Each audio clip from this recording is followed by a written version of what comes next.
Namaskara and welcome to BIC Talks, a podcast brought to you by Bangalore International Centre, where we present conversations that move, inform, and encourage discourse.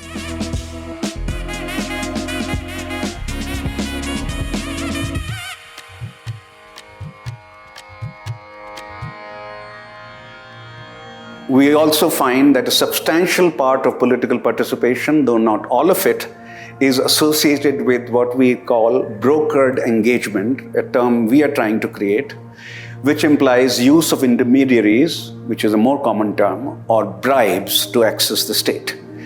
Much of this compromises the normative ideals of democratic citizenship, so we are coming to an awkward conclusion that we didn't anticipate, that citizen participation in democratic polity is a double-edged sword. It has pluses and it has minuses. A large citizen survey was conducted in Bengaluru to better understand the everyday practices through which citizens effectively wield their rights. This is beyond conventional measures of voter turnout or generalisations about citizen participation in politics. The key takeaway is that the poor access the state through political participation and the rich through their influence and connections. It was also found that unlike the conventional celebration of participation as a citizenship-deepening activity, a substantial part of participation is associated with forms of brokerage that compromise democratic citizenship. In this episode of BIC Talks, writer, scholar, and political scientist Ashutosh Varshney presents the findings of the study and its implications for understanding the nature of urban democracy. Thank you very much, BIC. I was quite used to the older building. This is literally the first time I'm speaking in this newer building, partly because of several years of COVID. It's only proper that first presentation after the publication of this paper a few weeks ago in the American Journal of Sociology is in Bangalore, because the South Indian city mentioned in the paper is Bangalore. So it's we have, I'll give you a list of other cities in the project in a moment. There are other South Indian cities as well.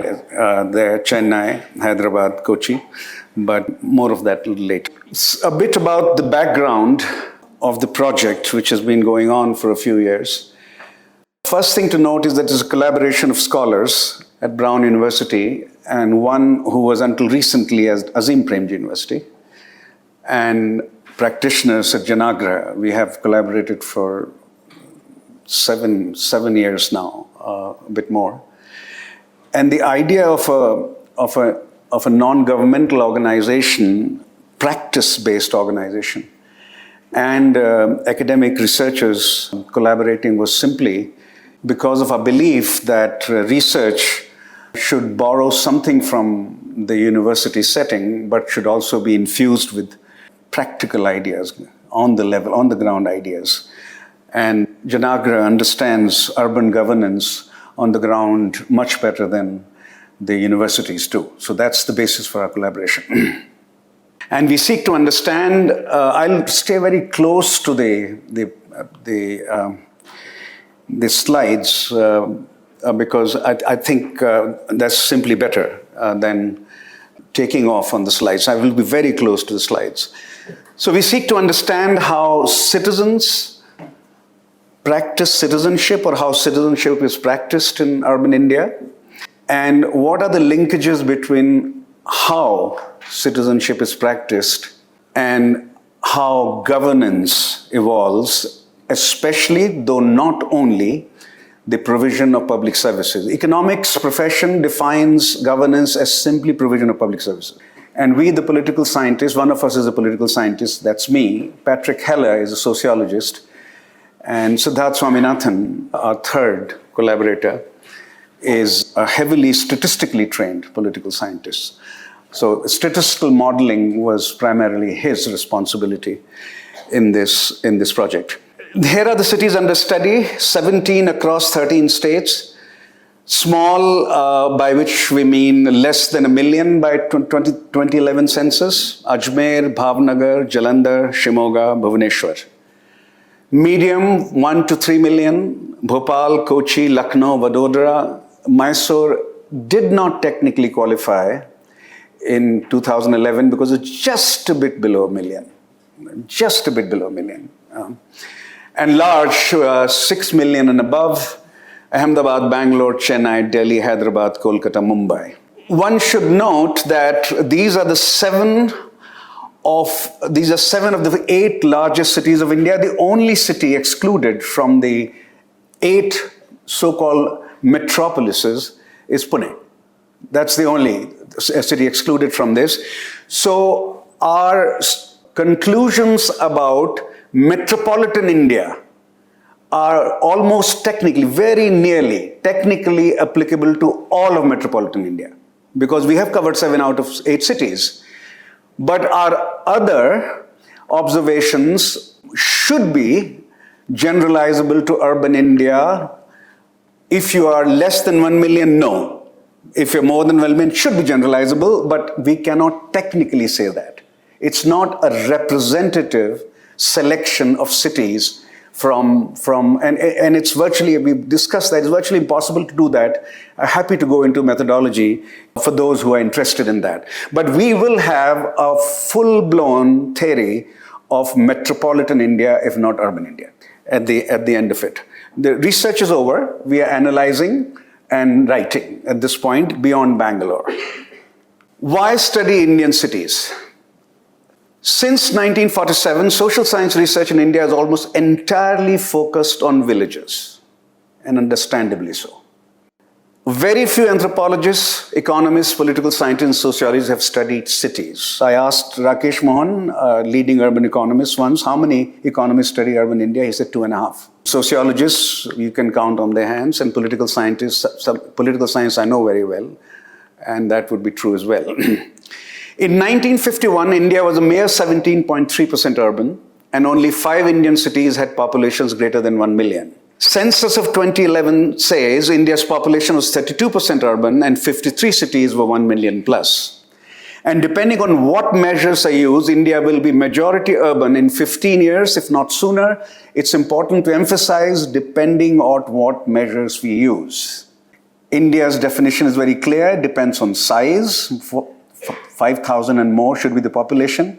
Density, 400 people per square kilometer and more. And 70% of the population of that geographical unit should derive its income from non-agricultural occupation. That is the definition. And it's that definition which generates the census results. There is another question here, which is a debate is going on about census towns and, etc., but need not detain us here. When I was doing a bit of research on urban China, and I asked in Shanghai Metropolitan Municipal Office, which has a status, Shanghai has a status of a state. It's not just a city. Beijing Municipal Office, it has a status of a state. There are 5 cities which have state status in China. And those interviews made it very clear, to put it in the language of the municipal administrator, deputy chief municipal administrator of Beijing, urban is what we call urban. That's the Chinese definition. Urban is what we call urban. We keep changing depending on how we have to approach our populations. But Indonesia defines it differently. United Nations, when it puts together numbers, for example, it's the Indian definition, if we use that India should be 50% urban by 2035. If you use the American definition, I'm looking into that, in America became 50% urban in 1910. UK became 50% urban in 1880. So some of those studies about transformation of a rural society into an urban one is very relevant to how we understand. It's not exactly the same, but very relevant. Some of those considerations, some of those ideas are very relevant to the ongoing transformation of India. India is under-urbanized for its level of income, even today. Despite the heavy urbanization between 2001 and 2011, the fastest urbanization since 1947 in that decade, is still under-urbanized for its level of income. Why study citizenship practices, a term I have used a few times already. Research on democracy has shed light on 2 kinds of democratic politics in the main. Voting, where we, the political scientists, have done the maximum amount of work. vote is our primary focus of attention as a discipline when we think of democracy. Mr. Modi thinks the same way. Mr. Modi says that elections are equal to democracy. He's made that claim in different ways. Political science doesn't say that exactly, but it focuses a great deal more on elections than in democracy between elections. And the second is associational politics, which is civil society politics or movement politics, where both political scientists and sociologists have worked together, or the two disciplines have worked on that. But there is growing recognition that to better understand the depth of democracy, we need to move beyond these two foci and concentrate on the everyday practices through which citizens can claim their rights and which are critical to democratic experience in the 5 years between elections or 4 years between elections in the United States. It then moves the study of democracy from electoral 5-year elections, 4-year elections to what happens between elections. And citizenship practices, of course, we also know, often diverge from the formal equality of citizens and equality of rights normally enshrined in laws and constitutions, especially democratic laws and constitutions, but not only. Singapore also says that everybody is equal, it's not a democracy. But democracies cannot run away from the idea that everyone has, as Nehru put it in 1942, everyone has equal worth. That you cannot run away from that principle in post-1945 democracy. And Nehru was making that claim in 1942 in a famous statement about why there should be universal franchise in India, even though the literacy rate was going to be expected to be in 1947, what? 17% after 200 years of British rule. 17% literacy rate in 1947. Conceptually, citizenship takes two forms. Vertical, which is a Weberian notion, your rights as citizens vis-a-vis the state is a vertical concept. And horizontal, which is Tocquevillian, your rights vis-a-vis fellow citizens. And those who've read Tocqueville know how important this idea was to him. The idea was born in the United States of America. Tocqueville, the aristocratic scholar from Paris, decided to go to America for a few months. He spent, I think, 7 or 8 months in the US in 1830 to figure out how the first society in the world, which was premised on equality, functions. French Revolution, he argued, was also premised on equality, but it's an old society where hierarchies were deeply entrenched. And so he wanted to see where in a society where hierarchies were not so deeply entrenched, he was wrong about at least slavery, though there are some chapters of that book which are very good. But in any case, democracy in America, that all-time classic written in 1832 by Alexis de Tocqueville, a Parisian scholar based in the United States for 8 months, that is about not citizen rights vis-a-vis the state, but citizen rights vis-a-vis each other. We report here in this paper, and so far our analysis is basically on the vertical part, citizen rights vis-a-vis the state, and we have a lot of data on the Tocquevillian question also, how Indians view their rights vis-a-vis fellow Indians, and we will write on that as well, and we'll start that line of argument within the next year or so. One more theoretical point, which is a finding actually, but it should be theoretically presented. We find that the poor access the state through political participation and the rich through particularistic connections, to be explained in a moment.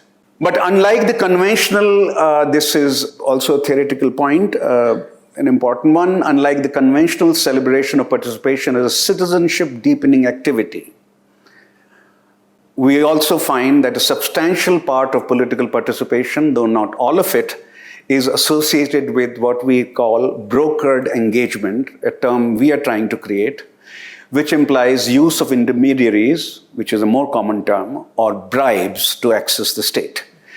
Much of this compromises the normative ideals of democratic citizenship. So we are coming to an awkward conclusion that we didn't anticipate, that citizen participation in democratic polity is a double-edged sword. It has pluses and it has minuses. to be explained in a moment a bit more.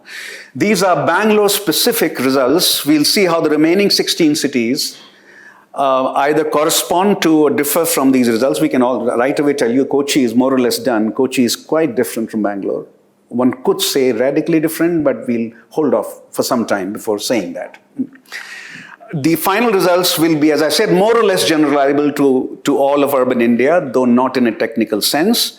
But it certainly will be, I don't think this is a bombastic claim, it will be the first study of urban India, governance and politics in urban India, not confined to just one city. Those studies are available. There are cities of Delhi, there are studies of Delhi, there are studies of Bhopal, there are studies of Indore, Lucknow, my old town, Allahabad. These are there, but not an all India perspective on urban governance and urban politics.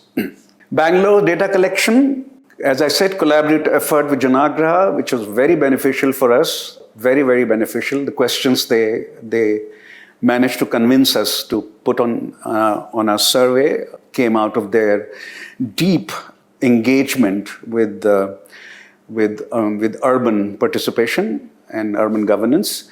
Sampling strategy, if you care about that, I think I can leave it here. Sample size, perhaps you should know, 4093, which again, not a bombastic claim. This is the largest sample of a single city, and we have not been able to repeat 4,000 elsewhere, but in other big metropolitan cities, the 7 out of, right, we have 3,000, sample of 3,000, properly randomized at various strata, which is a technical matter, but and in Bangalore, we had randomly chosen 220 wards out of 200 in 2014. They keep changing. I don't know what it is now. It just keeps changing. It's very hard to keep up with how the wards get defined or added or subtracted.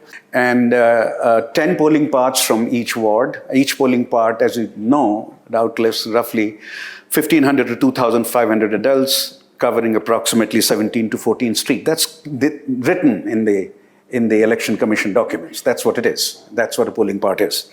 What do Bangalore citizens think of citizenship? Whatever theorists think of citizenship. And I've only talked to you about our rights vis-a-vis other citizens, fellow citizens, and our rights vis-a-vis the state. Two ways in which citizenship is examined. And when we say rights, we mean that particular set of issues or domain is inviolable and is legally protected as such. That would be the idea. That would be how rights and citizenship come together. What are the two most important responsibilities of citizens? Voting 72%. This will add up to more than 100 because we're asking two questions, two most important responsibilities. Voting 72%, which is highest everywhere. In all our cities, number one is voting. Voting as the biggest responsibility of citizens. Respecting the law, 71% in Bangalore. It's not the same number elsewhere. In Kochi, it's higher, but elsewhere, in many other towns, it's much lower than 71%. Treating others as equal, 48%. This also fluctuates. And being involved in your community is very low, 6% in Bangalore. This is surprising for us. We thought Bangalore citizens, a town which I call one of my two homes in India, where I've lived for a month and a half every year for the last 20 years or so. I was surprised that this is, and we checked and double checked, it's robust. That's 6% of Bangalore. Our sample saying that being involved in one's community is a very important responsibility, or one of the two most important responsibilities of citizenship. With this background, which will apply to most of our cities, or all of our cities in principle, the three key questions in the AJS paper: who engages the state? And we divided up by religion, caste, class, location, inner wards such as Baswangudi, outer wards such as Nagarbhavi, migrant status. What are the modes of engagement? Divided into two parts, direct and broker. Direct is engaging. If you have a problem with your water, you go to the water office, whatever appropriate water office. right? That would be direct engagement. You have a problem with you want to get a driving license, you go to the appropriate authority directly. The direct engagement. And there's brokered, engaging the state through an intermediary, to be specified in a moment. What kinds of intermediaries we're talking about, or bribes, or both. And then the third question we answer in this paper is, what is the effect of the various modes of engagement on whether the issue of concern is resolved? If you wanted a license, did you get a license or not? If you had a trouble with your ration card, did you get the ration card fixed or not? Water, electricity, sanitation, etc. So is direct or brokered engagement more effective? And this will not surprise you when we come to that, the numbers, but it was good to get robust data on this question. How was class measured? Many sociologists I see in the room who have spent a lot of time thinking about this. The standard way in the West and in traditional disciplines is income, assets, and occupations. Right? That's how you do it. One of the three you pick. In India and the global South, due to the size of the informal economy, individual or household level data on income and employment, unreliable or unavailable, and there is no incentive to report assets accurately either. So we went by one of the streams in highly divided societies like the United States, which is heavily racially divided. We went for the spatial way of, and so it's there in American sociology. We are not inventing it. No, that's not the originality we claim. The housing type. Why? It better captures the lived reality of class. Our surroundings, material and human, heavily affect the way how we use our incomes. Hence, spatial data sometimes also used in the West, as I said. Unlike income, this was very important to us. Housing type is not self-reported. Right? There is no problem of under and over reporting here. Field investigators, following extensive training, classified housing types into one of the 5 categories. Okay, housing type 1, informal shacks. Housing type 2, slums notified or non-notified. Non-notified can become notified sometimes, or they want to keep their non-notified status. Housing type 3, lower middle class. This is all from Bangalore. We have pictures from everywhere, but we're showing you Bangalore pictures. Housing type 4, upper middle class. Housing type 5, upper class or the very rich. Upper middle class will have to be called rich in Indian context, or even American context. Right? And one way this is different from the method census deploys is the census calls an entire area a slum or not. Safdarjung, those who lived in Delhi, and this insight emerged from Delhi, and then our other collaborators who have other experiences. If you're in Safdarjung Enclave, where I lived, next to Safdarjung Enclave, across the street is Safdarjung village. Right? For Vasant Vihar, there's a village. For Greater Kailash, there's a village attached to it. Now, the entire area of Greater Kailash cannot be called a slum, but the Greater Kailash, including the slum there, is called Greater Kailash and not non-slum. So by doing this, we are able to identify a place like Safdarjung village, Enclave village, next to Safdarjung Enclave, which we will call a slum. And we'll call housing type 2.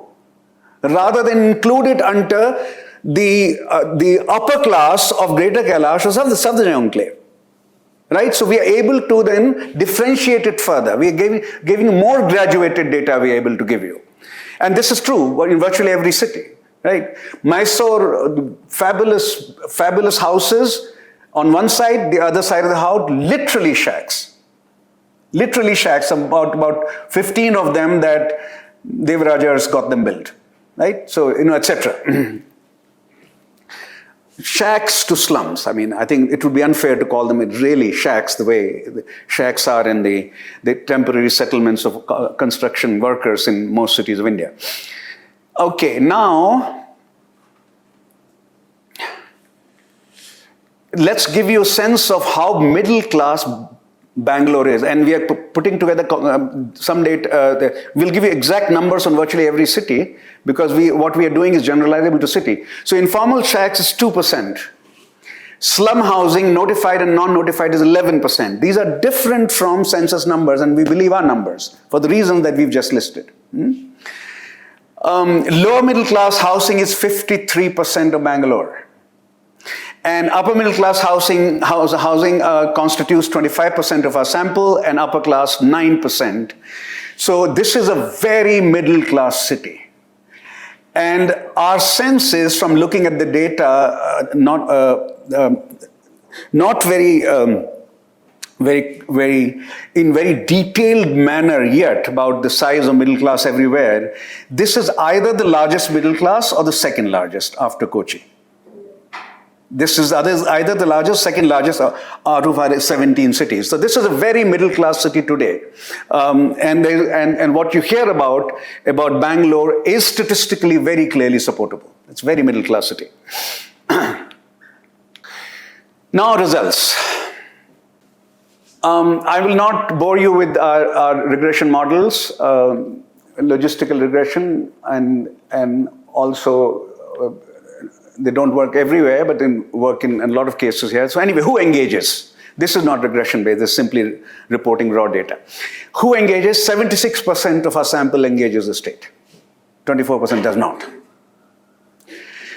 What do you engage it for? Why do you need the state? Why do you want to engage the state? For cards and licenses, certificates, basic services, water, sanitation, electricity, and other needs that you cannot fix on your own.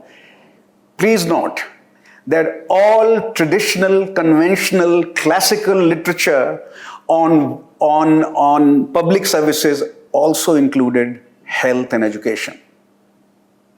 Classically, conventionally, that was true. And in town after town in our 17 cities, we are coming to the conclusion that health and primary and secondary education are increasingly private sector activities today. The moment you have a little bit of money as parents, you send your child to a private school.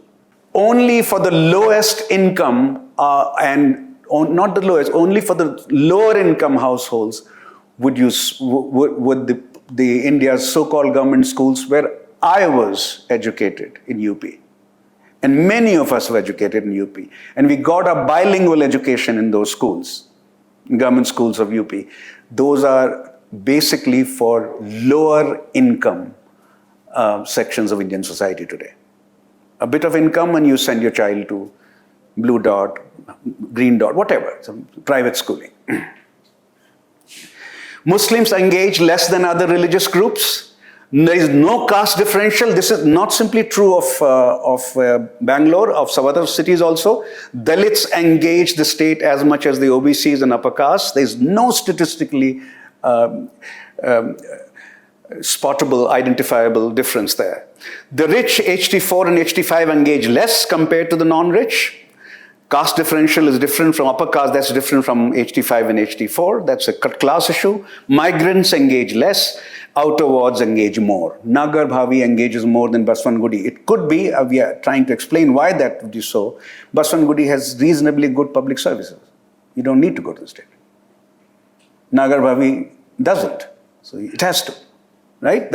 So it's probably need driven, though we'll need some more data to prove that hypothesis. Modes of engagement. That was who engages, now how do you engage? Two types, direct and brokered. Of the 76% who engaged the state, 63% did so directly. Surprised us. 37% through bribes, through brokers or bribes.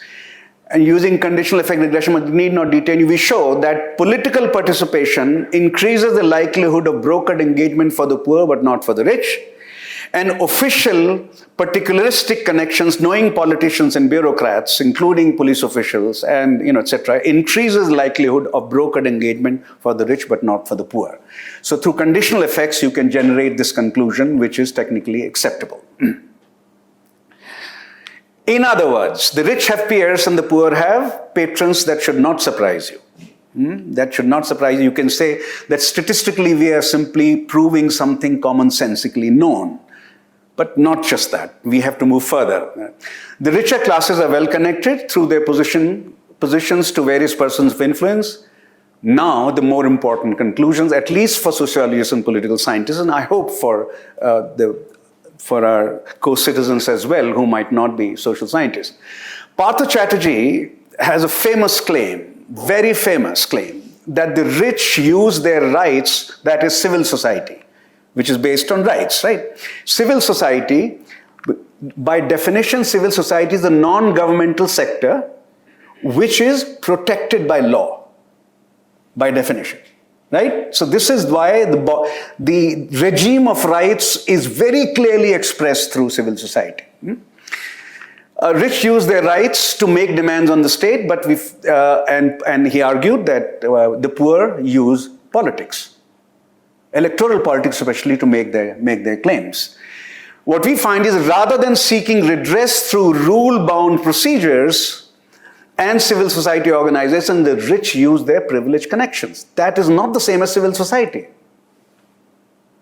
Right? That's not bound by rights or laws, right? This is not civil society. They simply use their connections. However unsurprising it may be for you, but theoretically it's an interesting claim, given how much influence Partha Chatterjee's formulation about the poor using electoral politics and the rich using civil society is in the literature.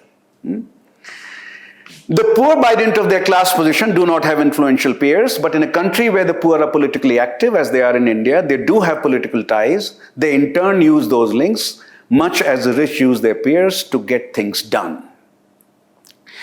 This spectrum corresponds to, now let me refer you back to our political science sociology literature. What is it connecting to? This spectrum corresponds to what the literature identifies as clientelism, Stokes, etc. And clientelism very clearly defined the relationship between politicians and citizens on the basis of a quid pro quo. I do something for you, you give me a vote. That's the technical and the correct definition of clientelism, right? And this is different from patronage. Kanchan Chandra has famously argued India is a patronage democracy. It's a democracy, all right, but it's a patronage democracy. Now, patronage would be essentially Mayawati working mainly for the Dalits, Mulayam Singh Yadav or Lalu Yadav working mainly for OBCs. Right? That would be patronage. It's not a quid pro quo, but you're working for your community as an elected politician, which is different furthermore from constituency service. When you, the corporator, is willing to work for and works for every member of your constituency, whether of any caste, of any religion, of any gender. So that is technically constituency service in political science. You're not looking at, that's not partisanship. And it's not only those who voted for you whom you want to serve. You are serving the entire constituency. We have more fine-grained data in our later work. We discovered this more a bit far into our Bangalore research, so we won't be able to give you very good data on this, but we can tell you that constituency service, for example, in the work of Auerbach and Tachil and Jennifer Basil, shows that in India, a lot of corporators and a lot of MLAs, it's not a small number, who work for the entire constituency. For all the bad name they might have, they work for the entire constituency, not simply for their caste, for their religion, and for their tribe. So the number is quite large, and they show it to you, these two, and we think they're right. Effectiveness of brokered engagement. Brokered engagement gets the job done more frequently than direct engagement. Of the 76% who engaged, 80% got the job done, and the probability of getting it done through brokered engagement was significantly greater at 99% confidence level. Any statistician knows what that means. It's almost 100%. We can't have 100% in probability.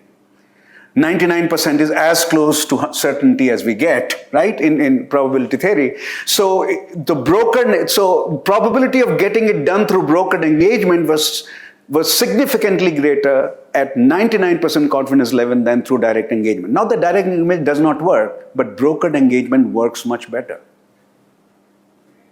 Much, much better.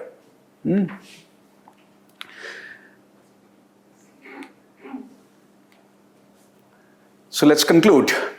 Neerja Jayal, the preeminent scholar of citizenship in India, has proposed in her famous book, justly famous book, that, quote, Indian democracy should be judged not by measures of voter turnouts or macro-level generalizations about political participation, which has been the focus of much political science and quite a bit of sociology, but through an evaluation of its ability to provide the conditions for the meaningful exercise of citizenship, unquote. We agree. And we do so not just conceptually, which is her contribution. This is how she her final argument about her enduring argument through the book is a very, very good book. We agree with that, but we do so not simply conceptually, but also empirically by examining and measuring citizenship practices in the period between elections. Neerja Jayal is saying, go towards what happens between elections. Look at democracy that way also. Is citizenship, that is a body of rights, legally and constitutionally given, are they practiced well or not? Democracy, literature has to move in that direction. She is right. Compared to so we agree, and we do so, as we measure, compared to the classes below them, the richer classes engage the state less. We knew that.